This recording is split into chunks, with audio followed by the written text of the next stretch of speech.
Selamat pagi, salam sejahtera bagi kita semua. Perkenalkan nama saya Nomi Priscilla Zanzi dengan NPM 2442053, mahasiswa akuntansi dari kelas 1 UMMM. Pada kesempatan ini saya akan membahas topik tentang merancang teks padu, salah satu materi penting dalam mata kuliah Bahasa Indonesia. Alasan saya memilih topik ini adalah karena kemampuan merancang teks padu sangat relevan dalam kehidupan sehari-hari, khususnya untuk menyampaikan ide atau gagasan secara efektif. Dalam dunia akademik maupun profesional nantinya, teks yang padu membantu kita menyampaikan informasi dengan jelas dan mudah dipahami oleh orang lain. Melalui penjelasan ini, saya akan membahas langkah-langkah merancang teks padu, mulai dari menentukan ide utama hingga penyusunan struktur teks yang koheren. Ini adalah judul, ini adalah judul dari topik yang akan saya bahas hari ini.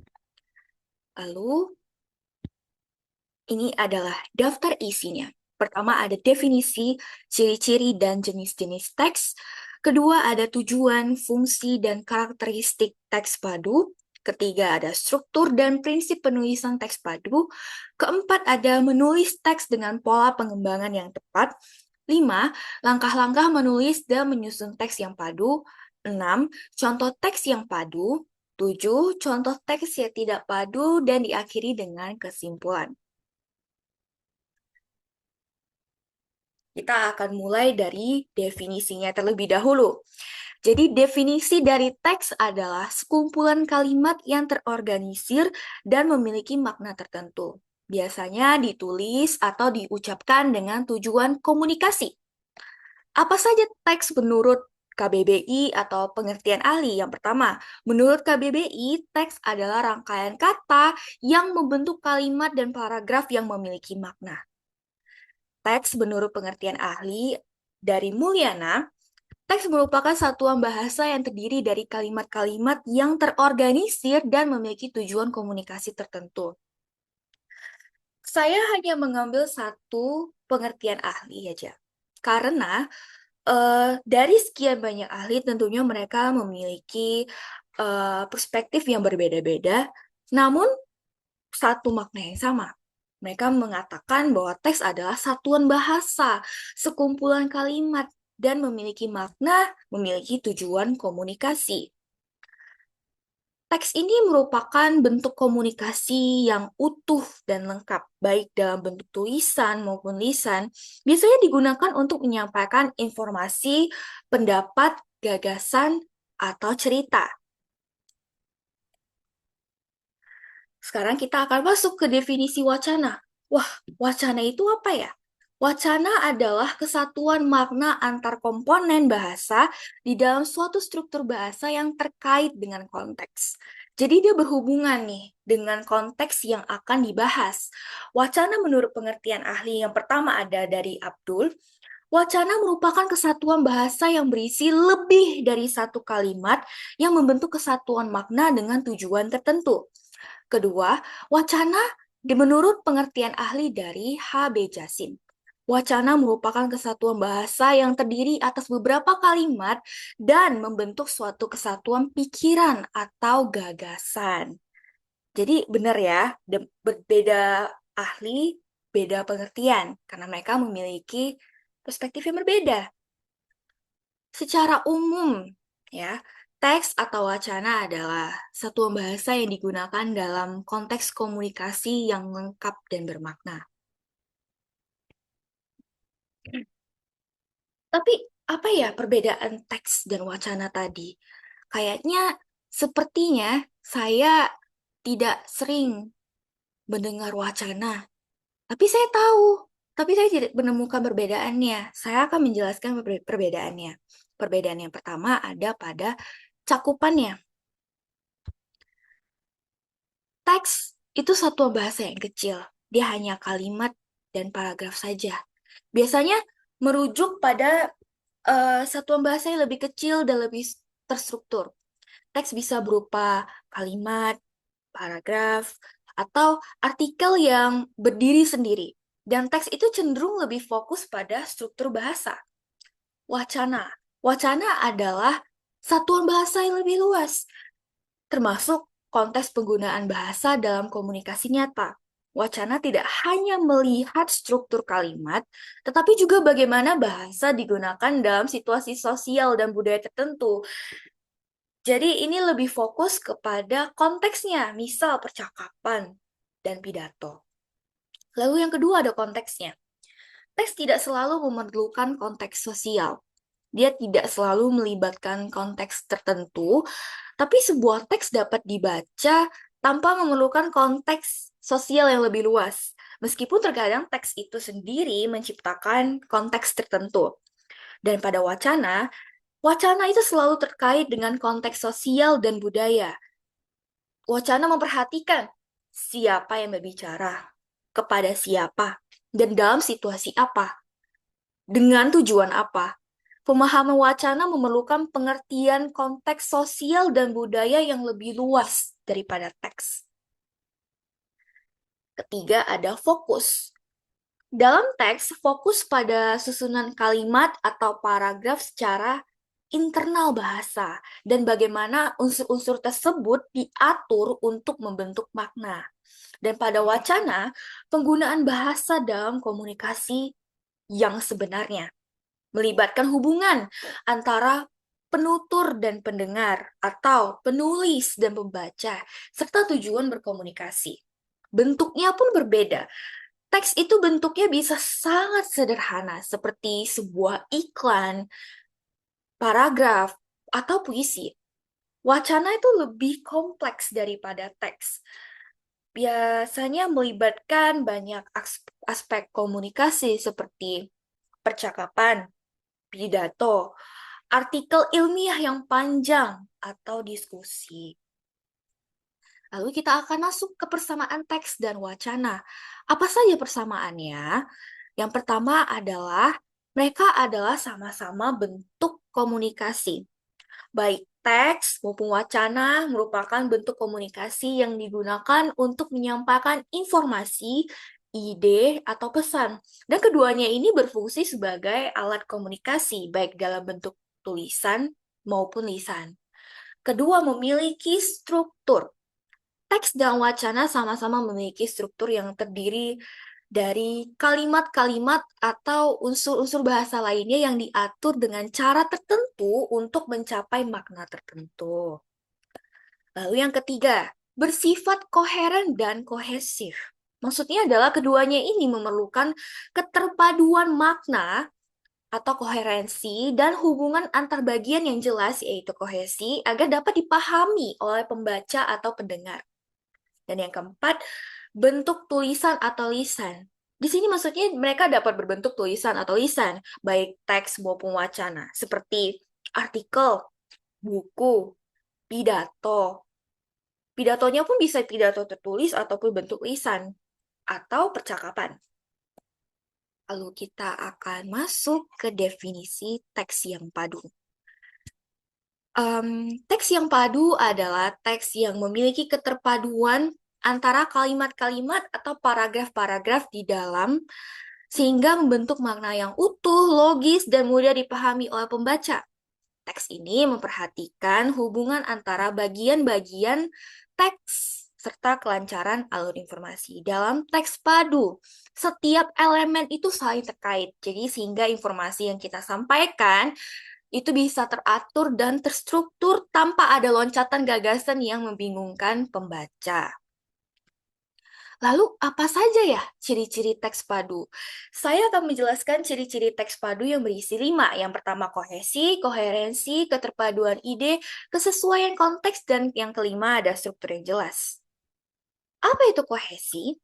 Kohesi adalah hubungan yang jelas antara kalimat atau paragraf melalui penggunaan kata sambung, kata ganti, atau alat kohesif lainnya, seperti yang sudah saya singgung sebelumnya. Koherensi adalah informasi yang disampaikan dengan alur yang logis dan sistematis.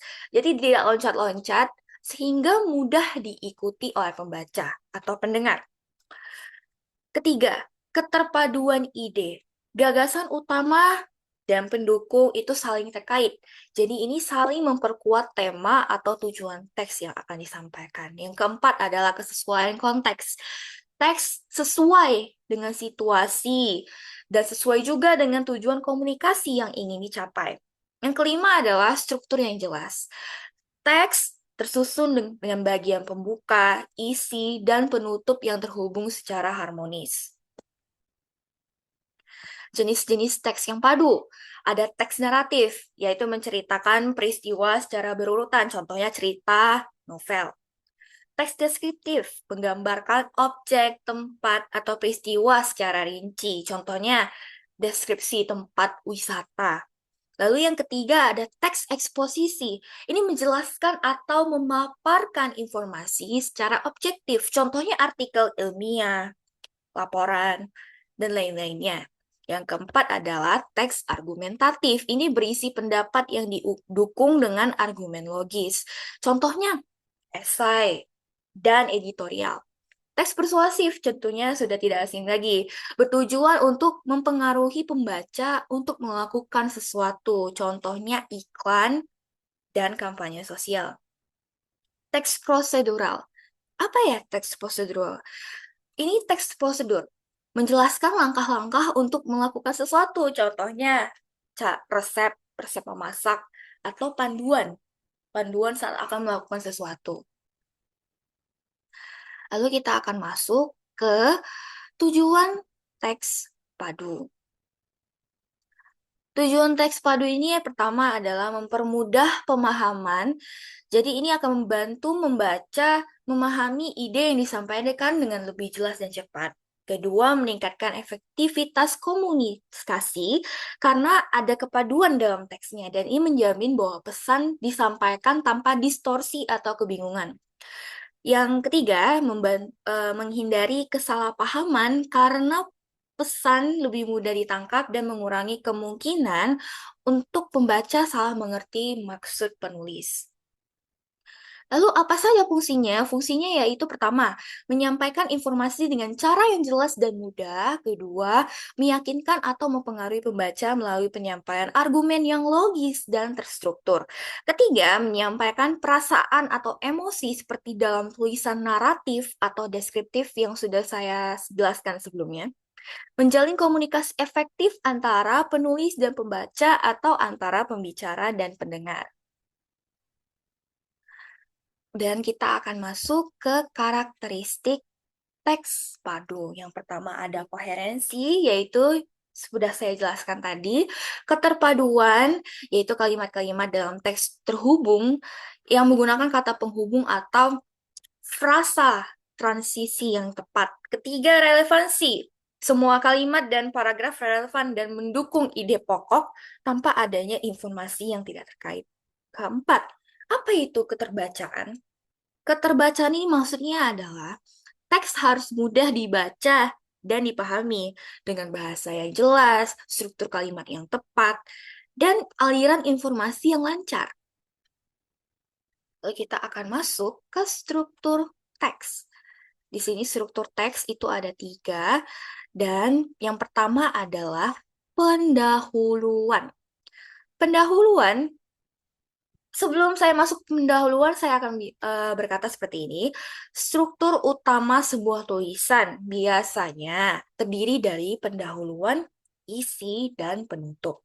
Pendahuluan ini memperkenalkan topik dan ide pokok. Fungsinya apa? Fungsinya untuk memperkenalkan topik utama yang akan dibahas dan menarik perhatian membaca. Pendahuluan juga memberikan latar belakang singkat serta tujuan dari penulisan. Pernyataan topik atau masalah utama biasanya dibahas di sini. Dan tujuan penulisannya pun juga disampaikan di sini. Kalimat pengantar yang menarik itu akan membuat pembaca ingin membaca lebih lanjut. Karena kita selalu melihat yang awal dulu baru isi dan akhir, bukan? Lalu yang kedua, bagian ini merupakan tempat pengembangan ide utama. Setiap paragraf dalam bagian ini itu harus fokus pada satu ide pokok yang mendukung keseluruhan argumen atau informasi yang ingin disampaikan. Unsur pentingnya adalah di sini adalah pengembangan gagasan. Jadi setiap paragraf memiliki satu ide pokok yang didukung oleh gagasan pendukung seperti data, fakta, atau contoh. Lalu harus ada kohesi dan koherensinya. Yang ketiga, harus ada logika yang teratur. Ide-ide disusun secara logis, baik menggunakan pola deduktif, induktif, yang akan saya jelaskan nantinya juga ya. Ketiga ada penutup. Penutup ini berfungsi untuk menyimpulkan pembahasan atau memberikan kesimpulan akhir dari teks. Bagian ini bisa memberikan saran, solusi, atau ajakan kepada pembaca. Ini tuh dalam bagian ini ada unsur-unsur pentingnya. Yang pertama, ringkasan. Ini mengulangi secara singkat ide utama atau poin penting dari isi teks. Atau kesimpulan, memberikan pemikiran akhir atau hasil dari pembahasan yang telah dijelaskan. Prinsip penulisan teks meliputi konsistensi, logika, fokus, kesatuan, dan masing-masing peran ini memainkan peran penting dalam memastikan bahwa teks yang dihasilkan mudah dipahami, terstruktur dengan baik, dan menyampaikan pesan yang jelas. Yang pertama, konsistensi. Konsistensi di sini maksudnya adalah, sebentar ya, agak tidak bisa dibaca. Oke. Konsistensi dalam penulisan berarti mempertahankan alur yang stabil, entah itu dalam gaya, nada, atau penggunaan kata-kata sepanjang teks. Penulisan yang konsisten tidak akan membuat pembaca bingung karena perubahan pendadak dalam pola, istilah, atau format. Contoh konsistensinya, misal, jika teks menggunakan gaya bahasa formal, maka seluruh tulisan harus menggunakan bahasa formal, bukan campuran formal dan informal. Dan waktu kata kerja, jika menggunakan bentuk lampau, maka tetaplah konsisten menggunakan bentuk lampau sepanjang cerita atau argumen. Dan penggunaan istilah, jika kita menggunakan istilah yang sama untuk referensi yang sama sepanjang teks, misalnya jika menyebut pembelajaran daring pada awal teks, maka tetap gunakan istilah itu dan jangan menggantinya dengan e-learning atau pembelajaran online tanpa alasan yang jelas. Mengapa penting? Konsistensi ini membantu menjaga kejelasan dan kenyamanan pembaca. Pembaca tidak perlu terus-menerus menyesuaikan diri dengan perubahan yang tidak perlu. Ini bisa mengganggu pemahaman mereka. Lalu logika. Logika merujuk pada keteraturan dan hubungan yang masuk akal antara gagasan dalam teks. Setiap gagasan atau kalimat itu harus saling berhubungan secara rasional dan mendukung gagasan utama.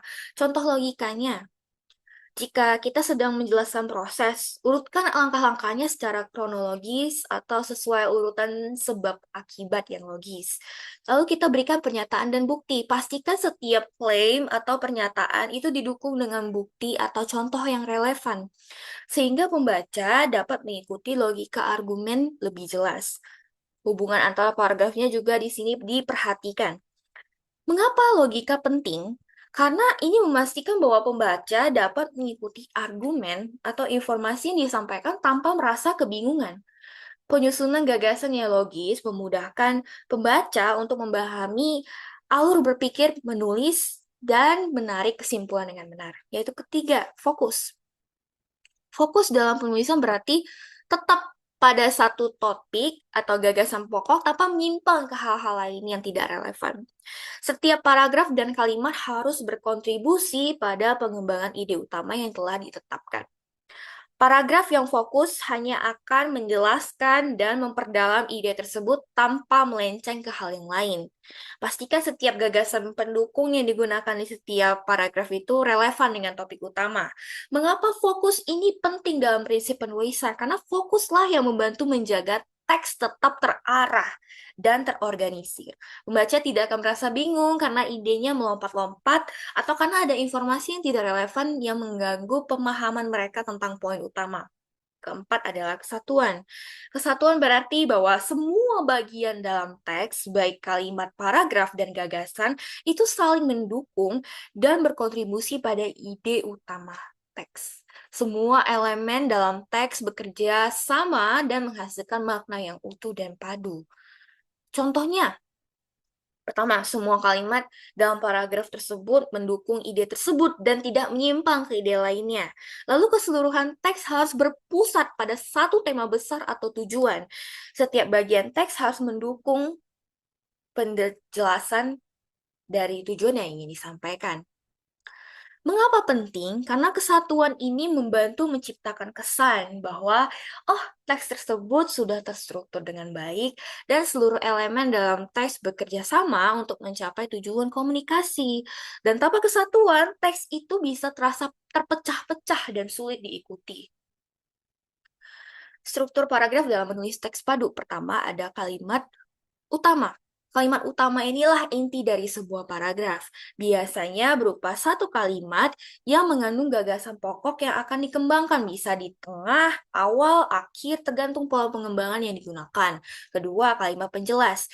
Jadi, dalam struktur paragraf, atasnya itu adalah atas, tengah, atau boleh campur, itu adalah kalimat utama, baru diikuti oleh gagasan pendukung atau kalimat penjelas ini. Kalimat penjelas tentunya berfungsi mendukung, menjelaskan, dan memperkuat kalimat utama. Gagasan ini bisa berupa fakta, contoh, alasan, atau uraian yang relevan dengan ide pokok.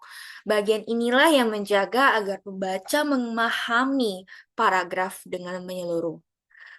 Kenapa dalam teks padu diperlukan struktur paragraf yang seperti ini? Karena struktur ini membantu menciptakan alur pemahaman yang logis, jelas, dan teratur, sehingga pesan yang disampaikan dapat dipahami tanpa ada kebingungan atau ambiguitas. Lalu kita akan masuk ke pola-pola paragraf. Pola yang pertama yang akan saya jelaskan adalah pola deduktif. Dalam pola ini, kalimat utama berada di awal paragraf baru diikuti oleh kalimat-kalimat penjelas.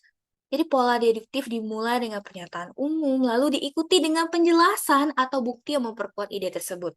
Contohnya bisa kita lihat di sini, kalimat utamanya adalah sekian, sekian, lalu kalimat penjelasnya baru lebih detail. Lalu pola induktif. Pola induktif dimulai dengan kalimat penjelasnya dulu, baru diakhiri oleh kalimat utama, tapi kalimat utamanya di akhir paragraf sebagai kesimpulan. Bisa lihat di sini contohnya, kalimat ini menjelaskan kalimat penjelasnya terlebih dahulu, lalu diakhiri oleh kalimat utama. Dan pola ini sebenarnya cocok digunakan saat penulis ingin memberikan bukti atau alasan terlebih dahulu sebelum menyimpulkan ke ide utama. Lalu pola pengembangan pola campuran.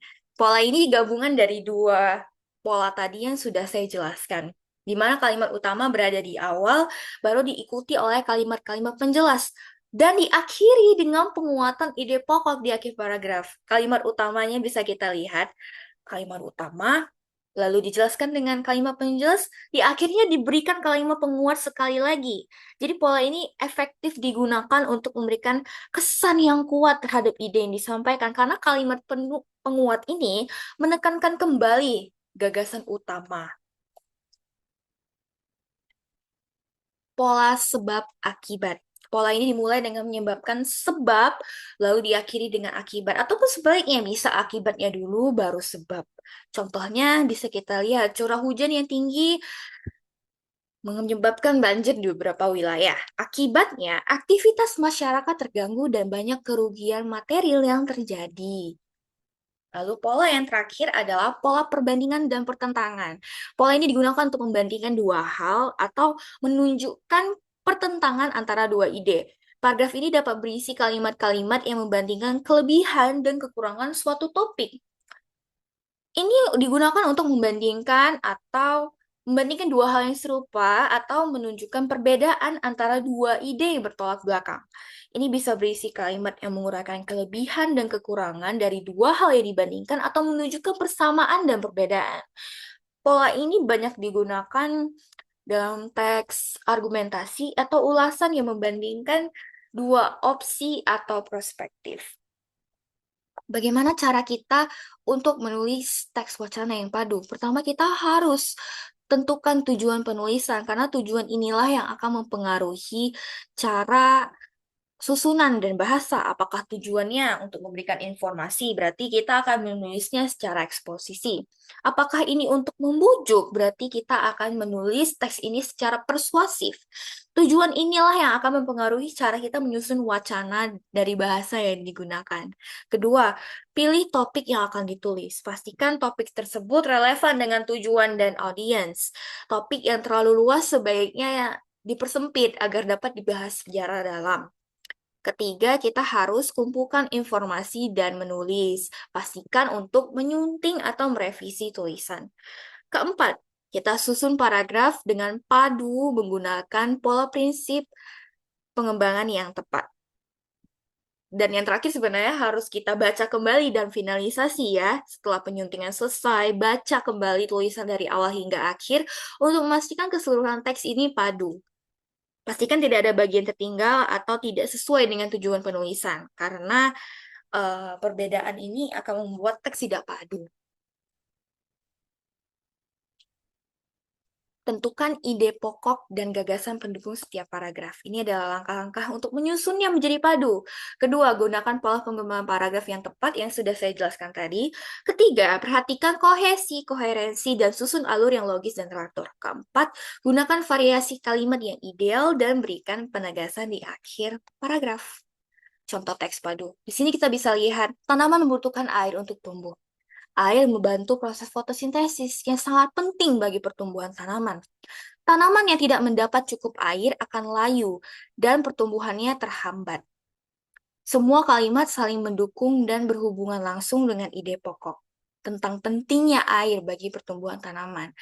Kalimat pertama menyatakan ide pokok, kalimat kedua menjelaskan bagaimana air membantu proses fotosintesis, dan kalimat ketiga memperkuat ide pokok. Dengan demikian, wacana tersebut terasa padu dan mudah dipahami oleh pembaca.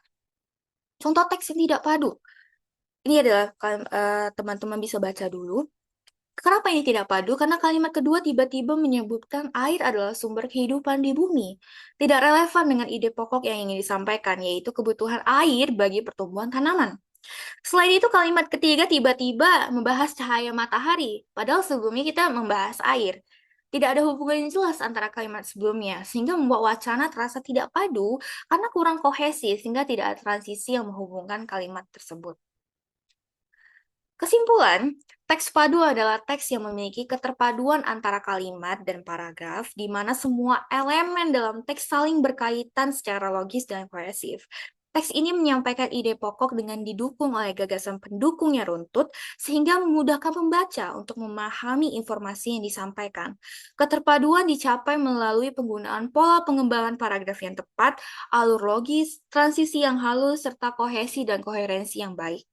Teks yang padu memastikan pesan yang ingin disampaikan jelas, terstruktur, dan efektif dalam mencapai tujuannya. Baik, sekian saja dari presentasi saya. Kita akan kembali ke Zoom meeting tadi. Demikian penjelasan saya mengenai merancang teks padu. Saya berharap materi ini dapat memberikan pemahaman yang lebih baik tentang pentingnya kesatuan dan keterpaduan dalam teks, khususnya saat kita akan menyusun karya tulis yang informatif dan menarik. Dan tambahan lagi, karena kita adalah anak-anak muda, kita sangat dekat dengan internet, jangan sampai kita berkurang kemampuan untuk menghasilkan teks padunya karena ada beragam kemudahan yang ada. Terima kasih atas perhatian yang diberikan dan semoga materi ini bermanfaat untuk kita semua. Saya pamit undur diri. Sekian, terima kasih.